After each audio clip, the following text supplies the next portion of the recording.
کچھ meaning add ہو جائیں گے اس کے اندر، جس سے اس کی جو پروفیشنل پریکٹسز ہیں وہ کنٹینیول انہانسمنٹ کی طرف موو کریں گی۔ اچھا، یہ کوئی آسان کام نہیں۔ کچھ ایجوکیٹرز جو ہیں، کچھ ٹیچر، اسٹوڈنٹ ٹیچر ہوں یا ٹیچرز ہوں، تو ان کے لیے یہ پروسیس جو ہے وہ تھریٹننگ ہو سکتا ہے، اس لیے کہ کوئی بھی مثلاً یہ ہے کہ تھریٹننگ اس لیے کہ آپ کو آپ کی جو ایکسپیرینسز ہیں ان کو انٹیروگیٹ کیا جا رہا ہے، اور آپ کی جو اسپاؤسڈ ویلیوز ہیں اور جو ویلیوز ان ایکشن ہیں ان کے درمیان جو کانٹرڈکشن ہے، جو مس میچ ہے، جو الائنمنٹ ایگزسٹ نہیں کر رہی یا بہت کم الائنمنٹ ایگزسٹ کر رہی ہے، یہ بعض ٹیچرز کے لیے، اسٹوڈنٹ ٹیچرز کے لیے یہ تھریٹننگ بھی ہو سکتا ہے۔ اور یہ تھریٹننگ خاص طور پہ اس صورت میں ہوتا ہے جب کہا جائے کہ جی آپ کو اس ایریا میں امپرومنٹ کی ضرورت ہے۔ اچھا، اسپاؤسڈ ویلیوز اور ویلیوز ان ایکشن کو میں تھوڑا سا الیبریٹ کر دوں کہ اسپاؤسڈ ویلیوز وہ ویلیوز ہیں جو ہم کہتے ہیں کہ ہماری یہ ویلیوز ہے، لیکن جب ہم اپنے ایکشنز بتاتے ہیں تو وہ ویلیوز جو ہیں ان ایکشنز میں اس طرح سے ریفلیکٹ نہیں ہوتی۔ جب یہ مسئلہ آ جائے تو اس کو کہتے ہیں مس میچ یا مس الائنمنٹ۔ میرے خیال میں اس آئیڈیا کو آپ سمجھ کے میں آگے موو کرتا ہوں۔ اچھا، خالی یہ تھریٹننگ بھی نہیں ہے، یہ امپاورنگ بھی ہوتا ہے۔ امپاورنگ ریفلیکٹیو کنورسیشن کا پروسیس امپاورنگ اسی وقت ہوتا ہے کہ جب آپ کا جو سپروائزر ہے یا جن کے ساتھ آپ ریفلیکٹیو کنورسیشن کر رہے ہیں وہ اسکلفل ہو کہ وہ جو آپ کے ایکسپیرینسز ہیں ان کو وہ امپاورنگ کرتے، یعنی آپ کو ایریاز دیکھیں، آپ کسی کے سامنے اپنی ٹیچنگ کو ایکسپوز کرتے ہیں، اپنی ٹیچنگ پریکٹسز کے بارے میں بتاتے ہیں، تو اب وہ بندہ ہو سکتا ہے کہ آپ کو میک یا بریک کر سکتے، اس کے الفاظ جو ہیں وہ سپروائزر ہے تو وہ آپ کے ایکسپیرینسز کو ویلیڈیٹ بھی کر سکتا ہے، اور جب وہ ویلیڈیٹ کر رہا ہے تو اس کا مطلب یہ ہوا کہ وہ آپ کے ایکسپیرینسز جو ہیں وہ ویلیڈیٹ ہونے کی وجہ سے آپ اپنے آپ کو امپاورڈ فیل کر، آپ کو اپنی پریکٹسز کے بارے میں مزید نالج ملتا ہے، آپ انلائٹنڈ فیل کرتے ہیں۔ اسی لیے جب ریفلیکٹیو کنورسیشن کرنے کے لیے ٹیچر جو ہے وہ اپنا سپروائزر سرچ کرتے ہیں تو اس کے لیے وہ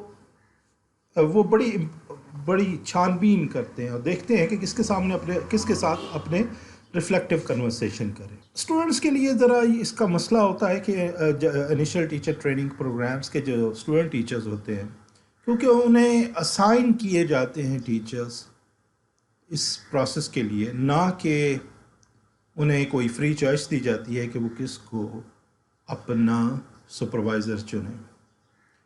لیکن جنرلی اسپیکنگ یہ سپروائزر جو ہیں جو اس کورس کو سپروائز کرا رہے ہوتے ہیں، یہ یوزلی اسکلفل ہوتے ہیں، ان کو ان ڈیپتھ پیڈاگوجی کی انڈرسٹینڈنگ ہوتی ہے، اور وہ لوگ بہتر طور پر ریفلیکٹیو کنورسیشن کر سکتے ہیں، اور وہ اسٹوڈنٹ ٹیچرز کو امپاور کر سکتے۔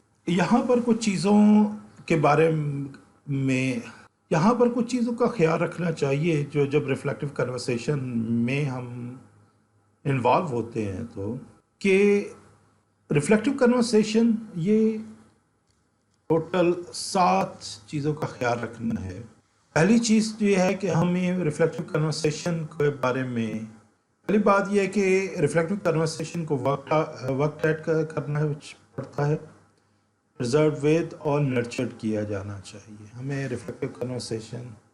اچھا، دوسرا جو پوائنٹ ہے اس کا یہ ہے کہ آپ کو جو ٹیلر ہے اور جو فیسیلیٹیٹر ہے، یعنی جس کو اب تک میں اسٹوڈنٹ، ٹیچر اور سپروائزر کا نام دیتا رہا ہوں، ان کے درمیان ایمپتھی ہونی چاہیے کہ وہ انڈرسٹینڈ کرتے ہوں کہ کنورسیشن کا کیا پرپس ہے اور دوسرے کا رول کیا ہے. یعنی یہ بیسک انڈرسٹینڈنگ جو ہے یہ بہت ضروری ہے اس کنورسیشن کو فیسیلیٹیٹ کرنے میں.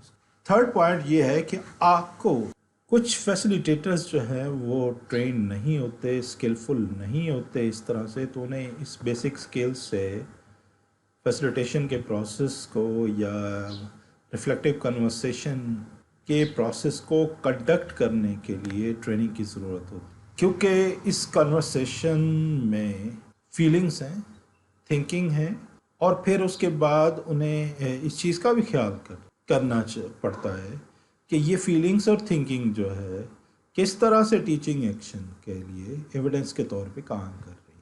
تو ٹو سم اپ، چوتھا پوائنٹ یہ ہے کہ آپ فیسیلیٹیٹر جو ہے اسے زیادہ لسننگ کرنی ہے، زیادہ گائیڈنگ کرنی ہے، زیادہ ہیلپنگ کرنی ہے، زیادہ انیبلنگ کرنی ہے، نہ کہ زیادہ پریسکرائبنگ اور ڈائریکٹنگ کرنی. اس کا مطلب یہ ہوا کہ فیسیلیٹیٹر جو ہے وہ لسنر ہوتا ہے، ٹیلر نہیں. وہ گائیڈ ہوتا ہے، وہ ڈائریکٹر نہیں.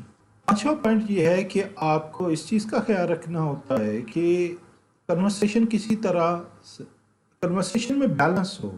جہاں انٹراسپیکٹیو مومنٹس ہیں وہاں پر مومنٹم بھی فیل ہونا چاہیے. انٹراسپیکٹیو مومنٹ سے مراد یہ ہے کہ جہاں ہم کنورسیشن کرتے ہوئے ہم بار بار غور و فکر کیے جا رہے ہیں اور اپنے ان ایکسپیرینسز کو ایکسپلور کیے جا رہے ہیں، اس کے ساتھ ساتھ ہمیں یہ بھی دیکھنا ہے کہ ہماری ہمیں یہ بھی فیل ہونا چاہیے کہ یہ کنورسیشن کہیں چل رہی ہے، کہیں جا رہی ہے، کہ فیوچر ڈائریکشن میں ہمیں کوئی گائیڈنس بھی دے رہی ہے، ہمیں فیوچر ایکشن پلان کے بارے میں بھی ہیلپ مل رہی ہے. اب ٹیلر اور فیسیلیٹیٹر کے درمیان ٹائم تو بہت انفینٹ ہے، وہ جتنا مرضی لے سکتے ہیں، لیکن اس کا آؤٹ کم جو ہے وہ کوئی ایکشن پلان ہونا چاہیے. یہ just talking and talking and talking, اور جس میں جو ٹیلر ہے وہ بتایا جا رہا ہے اور جو فیسیلیٹیٹر ہے اس پہ کوشچنس کیے جا رہا ہے، وہ پھر اس طرح سے یوزفل نہیں ہوگا جب تک کہ اس سے ہم کوئی ایکشن پلان جو ہے وہ فیوچر کے لیے ایکشن پلان جو ہے وہ نہیں بناتے. ٹیلر اور سپروائزر اور اسٹوڈنٹ ٹیچر جو ہے، ان دونوں پارٹیز کو یہ انڈرسٹینڈ کرنا چاہیے کہ گراؤنڈ رولز کیا ہیں کنورسیشن کے حوالے سے، خاص طور پہ ایتھیکل، مورل، لیگل اور پروفیشنل ایشوز کے حوالے سے.